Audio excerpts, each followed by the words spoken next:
Screw work-life balance. Let's thrive. Today on Brand Tales. Brand tales, all your brand tales. Listen to how the greatest brands came to be. Hello and welcome to Brand Tales. This is Holly Chantel, the president of the Land of Brand. And if you've never joined us before, we are talking to 6- and 7-figure coaches every week about the stories behind their brands. So why did they start their business in the first place and what drives them? What failures have they had? How do they celebrate their successes? Do they get up in the morning and say, who the hell am I to do this? Those are the kinds of stories we're sharing. And from that, you'll learn what it takes to build a 6-figure coaching business. And that we're all human. We all have the same limiting beliefs. We all dance our faces off when we have big wins. And that the 6- and 7-figure mark is not out of reach. Today, I have a very special guest for you. She is one of my besties. We are travel buddies. We have known each other for a really long time. Her name is Sue Guiher. You may have seen her poking around the Land of Brand. We've incorporated some of her programs into our programs because they're such a great fit, and I know you're going to love her. Sue is a professor at Wharton School of Business. That's one of her many, many hats she wears.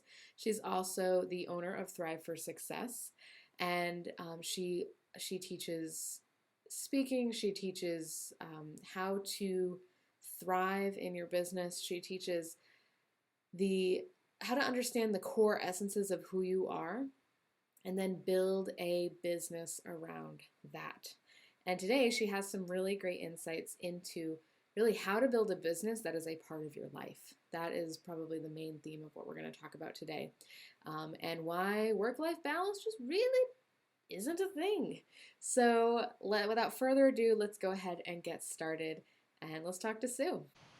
So hello to one of my favorite people on the planet. How are you today? Good. To my favorite person on the planet, back to you. I'm doing good. Oh, we're going to be goofy today, I can tell. Oh yes, yes. It's always a party when we get together, right? It is.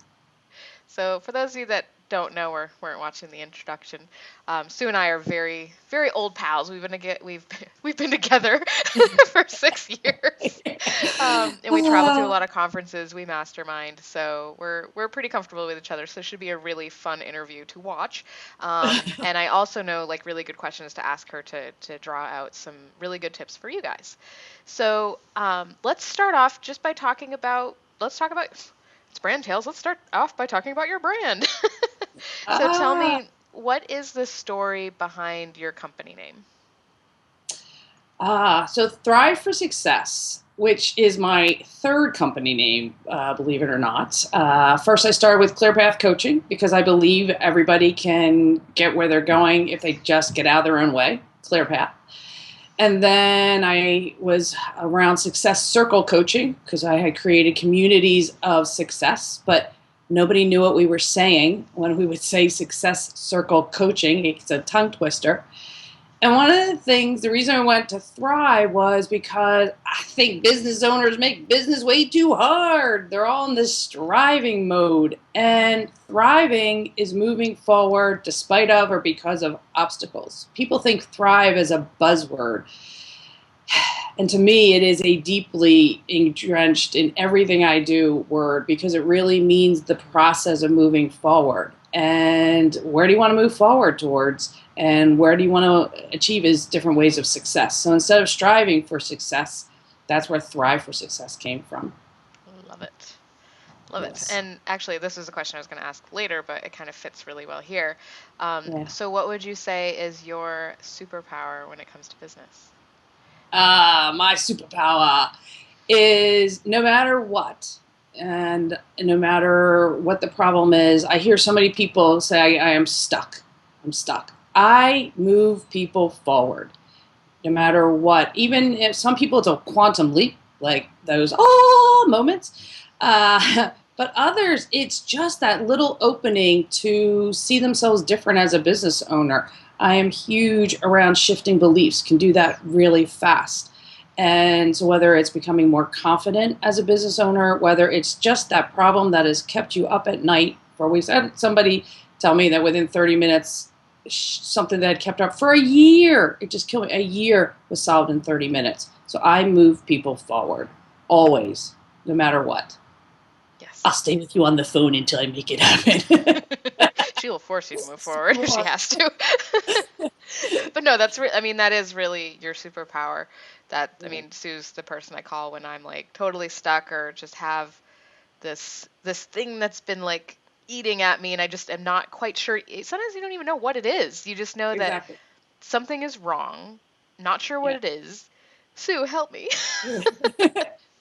And Exactly. she's just really good at, uncovering what the limiting belief is and then helping you remove it. Or that's one way you do it, but then the other way you do it is to be giving you're like the idea maven. I So like am. if you need like creativity to move yourself forward, you do that too. Yeah, that's the other thing around marketing, especially. I love thinking, everybody says outside the box, not outside the box, just what is right for you? Like what Right. could be awesome in your business that you hadn't thought of, that might be right in front of your face, that is different. I know the basic marketing stuff, but I love doing the fun stuff, Right. the stuff that people don't expect. Right, you're not And following like a set plan or something that you do with yeah, everyone. It's really in the moment who you're talking to yeah. that you're applying it to. Yeah, that's why also when you were talking about call me, people have nicknamed it the talk me off the ledge call. Yeah. Like I get that a lot. I have that with my Isn't that a clients. bonus with a lot of your packages? It is. It is. You get a bonus if there's your talking. Yeah, the emergency talk me off the ledge calls, and because I can talk. I've talked many a business owners off the ledge, so there's no bouncing off the ledge when I talk with people, and they're fun. They're not good when they first start, but they're good at the end. Yeah. Again, you will have fun. You will have fun. Serious work with a fun flower. Yes, yes. So I know that you have a really interesting story around why you started your business. So can you tell us a little bit about that moment that you decided to go into business for yourself? Yes. So I come out of corporate. I loved corporate America was healthcare, and at one point I had 85 staff and 9 supervisors, and was rocking my thing and loving that. And I was part of a corporate merger where my company was bought out twice in 2 months. Well, that was fun, and was doing well with that, and yet kept feeling like something was missing. And I was a workaholic, and the moment of change happened twice over 3 months. So the first was July 31st, 1999, with the birth of Matthew Thomas Guiher, my first son. And funny story, as I went into labor on July 30th, which happened to be a Friday night, end of month report. So prior to going to the hospital, I completed all of my monthly reports, financial reports, made sure they were sent in. Oh, it cracks me And, left a voicemail for, my boss and said, hey, I'm having, going to the hospital, but don't worry, all the reports are done. So having my son, and then during maternity leave, my husband had to work in Switzerland for a month. And all I had to be was Madame le Bébé. That's what they called me at the hotel, because it was me, Matthew, went to all these events. He went everywhere. I experienced a different way of being. And I really saw that I wanted to be able to take him to museums. I wanted to have time. And my job was situated about an hour and a half each way away from me.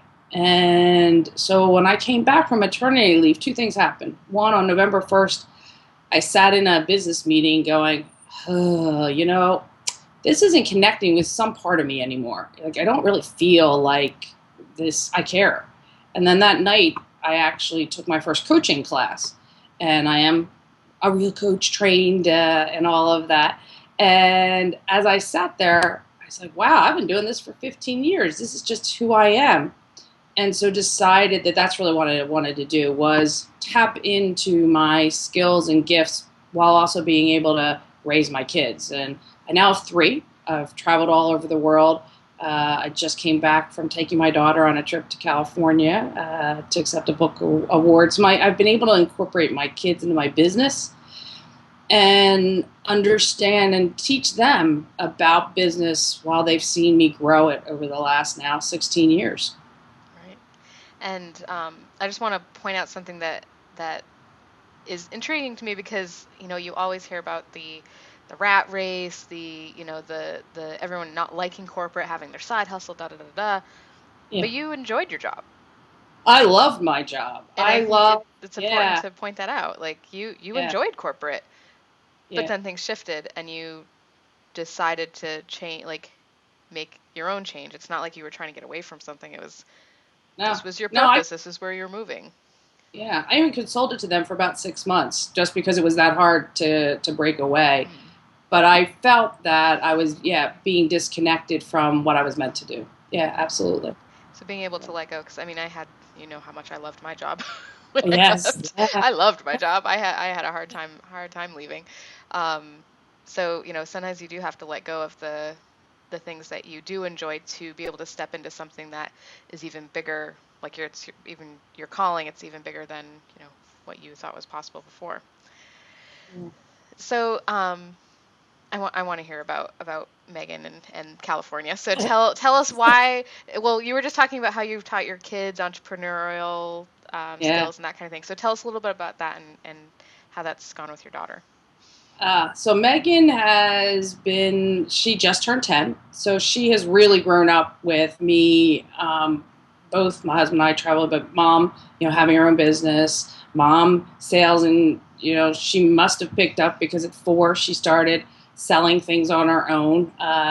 She wanted to raise money, quote, for the soldiers. So we had to find, and we looked and researched, in the Wounded Warrior Project as one of Megan's pet, charities that we support, especially through Megan's efforts. So Megan is a natural salesperson. She's a natural talker. And so at 4, she created this little art studio in our basement.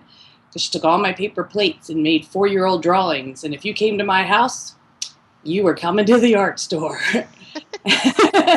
And she would open the art store and bring you down. We have a finished basis, so it's not a yucky thing. It's a full family room, and she would lay them out on the pool table. And so she would say, not 50 cents a piece. They would be $1, buy one get one free.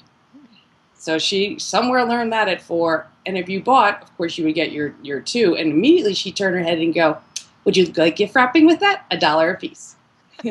So she immediately knows kind of upselling. And now I've contributed to a few books. And Megan, I was asked to be part of this compilation for a journal. And Megan had written this poem that I thought really touched me at the end of 4th grade. And so I asked the editor if she could have my spot, if Megan could contribute to it. And so when the editor read it, it was a little bit longer than most of the other, because it's a journal. We all have small spots. So they wanted, though, to publish it. And so she is the very last page. She has the biggest page of anyone. She's the only child in the book. And so she's at 9, a international bestseller. And she wants to write. She wants to write children's books. And so she's been thinking about that. And we just came back from the award ceremony. A little boring for her, have speakers all day long. She is, after all, only 10. But she was absorbing a lot of things and was talking to people who had written children's books. And so I think that's inspired her a bit. And my oldest son, Matthew, the one who changed everything, has already taken entrepreneurship in his 9th grade year. He came home. That was an elective he picked. I didn't push him in that, but that's an elective he chose. And so he's already knows how to do a business plan and all of that. And Chris, the middle one, always wanted to know, where are you? Like, literally, where are you? When he was 3, I was traveling quite a bit speaking. And so we got him an atlas so he would know. And then his 6th grade year, he won the National Geography Bee. So he was always the one that was interested in geography, because I don't know any of it. I always have to ask him. And so each of them has taken a piece of what I've been doing and literally incorporated it into their lives in different ways. Right. And I think that the kind of underlying point here for everyone is, like, we try to separate our families from our businesses. Oh, yeah. And you have always, like, you've been an inspiration to me being a new mother, incorporated your children into your business, and kind of, everything meshes, but not in a way where anyone's being neglected or the business is being neglected. Like, it all just flows. And I know that this comes down to, like, a fundamental philosophy of yours around Yes. balance. Yeah. Tell me, what are your thoughts on balance here? This is me. Well, This is me opening a can of worms. oh boy. So here's the soapbox. All right. So I think work-life balance is a myth. I always say, it comes back to thriving. The heck with balance. Let's thrive. And before everybody throws, water at me or says stuff, it's because people are trying to do work and life separately, and they're trying to do this quote balance thing as a to-do item. Like, oh my gosh, she's got it all together. I must do something better, stay up later, spend 32.7 minutes here because I spent 32.7 minutes there. It's a crock.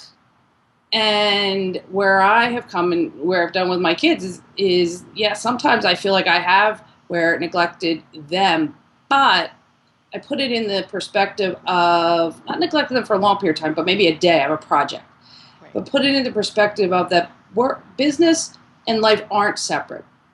They're together. Business is part of your life. And that balance is more of how you feel about things, a to-be item. I want to be in harmony and feel good about the decisions I make because I'm in control of those decisions. So if I know that I'm going to be away, for example, I make sure I call in. I make sure I schedule time out when I come back with my kids. Or if I have a family thing, one of the things I made a mistake last week was when I was away with Megan was I scheduled a few calls on the one day. And it wasn't that I was taking time away from her necessarily. It was too difficult to be in two places and think, one time zones and a certain business. And so that was a mistake, which I had gotten pretty good at, focusing on one thing at a time and being able to schedule out. When my kids were little, I had the work days and then I had the days that I didn't work. And one day, Chris, my middle one, was a Friday, and that was mommy day. And I remember scheduling a few calls. And he turned to me and he said, "This is mommy day. If I don't go to school, you don't have work." And, there were those really, they knew. And I used to have a thing on my door that I would put on when mom was at work. And they would know in my office when mom was at work and when mom wasn't. And really being able to be flexible around that, I think, is huge. So, okay, I'll get off the soapbox. I think that people that try and do work-life balance are just setting themselves up for frustration and just pain and lack of sleep. Right. So. Yeah. Sing it. Preach it. Love it. Preach it. That's right. Yeah. Yeah. It's, and then, and I found it's not just women who really want to get rid of this whole work-life balance, because I have men that have said, oh yes. And I've had people around the world who really have resonated with the heck with balance, let's thrive kind of message. We all want to not have to have another thing on our to-do list. Right. Yeah. Yeah. Absolutely. Yeah. Like you said, it's like a different way of being. It is. It's a different way of being. Because if a work-life balance worked, we wouldn't have another article every single month telling us how to do it. How to do it, yeah. Exactly. What is it that Michael Port says? You know how much BS there is in a topic about by how much has been written about it. Exactly. Well, every month the 72 new ways to do work-life balance. Holy, Right. Yeah. So, tell me, if you could go back in time. What would be the number one piece of advice that you would give yourself starting your business? Not be scared to step out more. So the number one thing I would say is, although I'm a supporter and I'm a helper, and so just like I stayed a little bit too long in corporate, doing the consulting thing because it was hard for me to let go. I think I've stayed too long in certain behind the scene roles. Too long. So that's what I would have said to myself. I still want to be a helper, and I probably took on some collaborative roles that I stayed in too long. So let go sooner. Okay. Yeah. This is great because this leads right into my next. You set that up perfectly. Thank you. Oh boy, I'm scared to ask. So, So Sue and I we're in a mastermind together, and during one of the first intensives that we had, we played a game of rock, paper, scissors with the entire group. We're talking, how many people were there? Like 60, 30 or 40? 60? Yes, no, it's 60 people, 30 on each side. Yeah, Oh 60 yeah. people. So Yeah. 60 people, giant game of rock, paper, scissors, and Sue won. The second game, yes. The second game. Yes. And and I want you to tell the story of, because you have such a neat story around that experience and what it taught you. Oh my gosh, it's now a few months away from that, and it's still, and so hopefully I won't cry. It really was a turning point for me, and if you probably had asked me 5 or 6 months ago the advice I would have given, it might have been different because I didn't realize this. So rock, paper, scissors, and I'll share the first game first. So the first game, so how it works is Holly and I would play rock, paper, scissors just like anybody would, and if Holly won, I would become Holly's greatest supporter. And so Holly wins, I would go, yay, Holly, and follow behind Holly as she plays the next person. And people continue on until half the room is cheering for Holly and half the room is cheering for someone else. So we played the first game, and Maurice was my first challenger, and I lost to her. And so then I got to be her first supporter, and I got to cheer her on. Well, she went all the way, and she won, which is a great role for me. I'm a great cheerer on. I support people. I move them through success. So for me, it was a really comfortable role for me to support her all the way.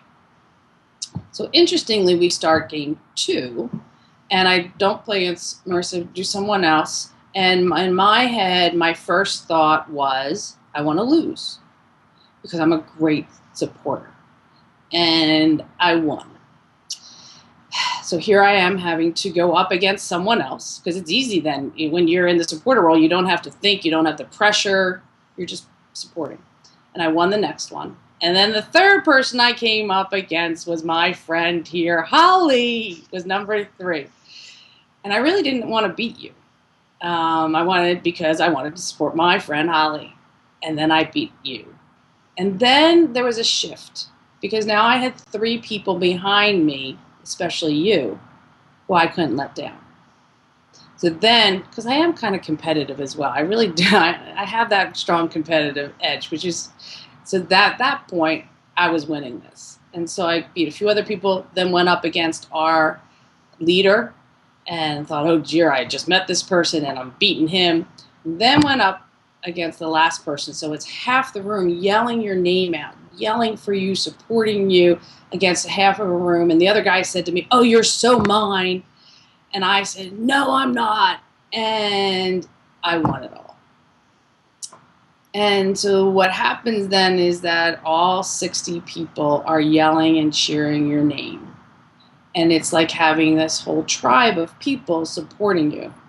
At which point, kind of shocking to me, I started to cry, as you know, and shake. It was really, really overwhelming. And I think that whatever that last bit was of being in front of and leading a tribe, whatever fear that was there, kind of fell away. And so that was huge in standing out and allowing a group of people to cheer. And so if you've ever thought about that, those of you listening, it's quite intense. I love that story. Because I see all the life. I'm sorry, say that again. It literally changed my life. The processing of why I reacted has literally changed my life. Yeah. And what's really neat is witnessing that change, because I have seen the shift and the change that you've made over the last couple months, and it's such a cool thing that a simple game of rock, paper, scissors like literally changed you. It did. In a very exciting way. Who would have thought that rock, paper, scissors would change it?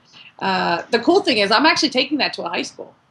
Somebody has asked me to come in and do it with teens, so I'm going to do that, yeah. So.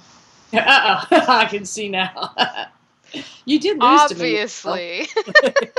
I've seen what you guys do. I want a rematch. Of course you do. Get your hands ready. Oh no! All right, so I got to think about this. Yeah, are we doing what? Best of three? Sure. Sure. What can you see? Can you see my hands? I can see your hands. Yeah. Right in front of your face. So There we're we go. going to rock like that. Yeah. Ready? One, One, two, two, three. three. Ooh! All right. Ready? All right, One, best of one. 1, 2, 3. Ah, you beat me. There you go. All right. This is a tiebreaker, guys. This is intense. Ready? 1, 2, 3. Ah, scissors, scissors. All right. 1, 2, 3. Yes. All right. And she wins again. I bow. I bow before the rock paper scissors queen. Who knew that a superpower I have is now winning rock paper scissors? Exactly. So you know what's interesting is the first time I stayed with the same strategy and won, and today I was going to do that and I went away from it. And if I had stayed with the same strategy, I actually would have beaten you right away. Stay with the same strategy that works. I'm thinking, I'm finding something that works for me. Yeah. And me, I just try to predict what you're gonna do next, which is like totally lame. I know. That's right. Well, that's what I normally was trying to do. Is okay. What are they trying to do? Yeah. Yeah. Uh oh. That's interesting. I lost you for a second. Hold on. My I can Google still see Calendar you. went off crazy. There we go. Hello. All right, hello. So let's. I'm gonna wrap things up with some questions that I ask everyone, so we can gather your best tools, your resources that you can share with the group, and I'll post links for all of these Okay. in the blog. So the first one Okay. is, what is your favorite tool in business? Ooh, my favorite tool in business. Ooh, that's a hard question. That's changed over the years. So one of the things that I use is my favorite tool is a way of scheduling, block scheduling. So I think that's a productivity tool. Is a way of scheduling things in blocks of efficient working schedule. Like everybody says, how do you get so much done? Right. It's because I schedule a certain way. I also have a tool that many people use that looks at everything that I need to do in business and where am I focusing time and energy, and then can schedule around that. So it's like an overview. And this is just a personal tool. I don't worry about much. So I'll just throw that out there, is that I think worry is a waste of time. So schedule it and get it done is one of my favorite tools, I think, is being able to use block scheduling. Right. You're like super efficient. You like have things down to like the minute. It's insane. And what is your guilty pleasure? Bonus points if you can share like a recipe or something like that. Oh, guilty pleasure. Well, you know I'm not a good cook, so that recipe's not. I have Cooking's your not. sandwiches. They're quite good. Sandwiches, butternut. You know what? And so this people are like, ooh, but butternut squash soup is now becoming one of my favorite things to eat. It's very easy. I do like my dark chocolate. My guilty pleasure is in food, though. My guilty pleasure is dancing. Yeah. So some dance Doesn't have moves to be would food. be. Yeah. If you share a dance move, you still get the bonus points. There you go. Dance moves. Yes. Yes. Dancing whenever I possibly can is definitely my guilty pleasure. That and my hot tub. So anything in water. Yeah. And what is your favorite business book?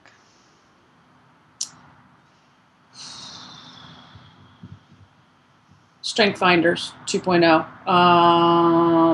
from the Gallup organization. Yeah. I would say and I think it's a business and personal, because it helps you identify what your strengths are. And I'm so focused on helping people identify their greatness and their strengths. And it's a tool. So maybe it's actually even my best business tool, and a book at the same time, because there's so many great business books out there. I could, name off a ton of them. But if you said best, that's the one that came to my mind first. Awesome. Very cool. Yeah. And if you were a fairy tale character or other type of character, what would you be? Or who would you be? Who would I am Daisy Duck. And and Daisy Duck loves purple. She's always in purple, a little bit of blue. So those are my favorite colors as well.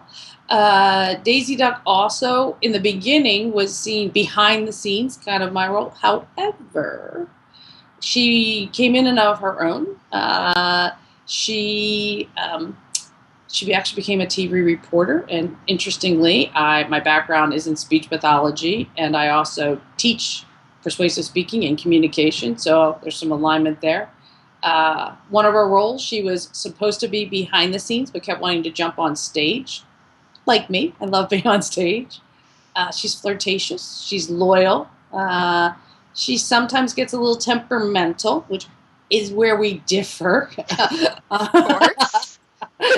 No, I get a bit temperamental when I think things aren't fair, or when I think business owners are just being darn stupid. You know? I was gonna say, I don't think I've ever seen you get temperamental. So. Yeah, I'm rarely temperamental. I'm pretty even keel. But so Daisy is pretty cool, and because for around ducks, when I thought about this, I love being in water. But there's also another interesting things that I was thinking about, how business owners and ducks are kind of alike, in that if you think about a pond and you see the top part of a duck, and sometimes they look so smooth and everything's okay going along. And some of the ducks underneath the water are going really nice with their feet. But many other business owners, to have that facade, are going like this and just trying to stay upright. So I think that ducks, you want to keep that smooth thing, and I think Daisy does that. And I think some business owners need to be more of a cool duck. She surprised you. Can anyone tell that this is the only question I gave her ahead of time? You were so prepared for that one. That was the only one. Which character do you want to be? So I had to find out some. I know. Holly was very surprised. That's a good answer. That's great. And the other thing that I would add is that Daisy Duck is cute. Thank you. There we go. She is. She's got a glam on. I wouldn't say that I'm glamorous, but I can be a little stylish at times. So, yeah, she's flirtatious, and I like to be flirtatious. And sassy. Definitely I'm sassy. It's one of my nicknames. So, there you go. All right. So that was wonderful. Thank you for all of you. I mean, that was the only one that was actually prompted. All the other ones were completely off the cuff, and you are fantastic, as usual. And I really appreciate you being here today. I know that there's a lot of little gems that our listeners can glean from what you learned growing your business, starting your business, and especially with kids, and understanding how to not balance, but to incorporate leverage and blend your life with your business to thrive. Absolutely. Like, that's just, thriving is just so you, and I'm so excited that we're working on your brand and building that even further, because that really is who you are. Yes. So thank you for being here, and thank you to our listeners for tuning in one more time. And if you have any comments, reviews, questions, you can email me, holly@thelandofbrand.com. And obviously, I would love for you to leave a review on iTunes. Help spread the word, share the message, and I will see you at the next Brand Tale.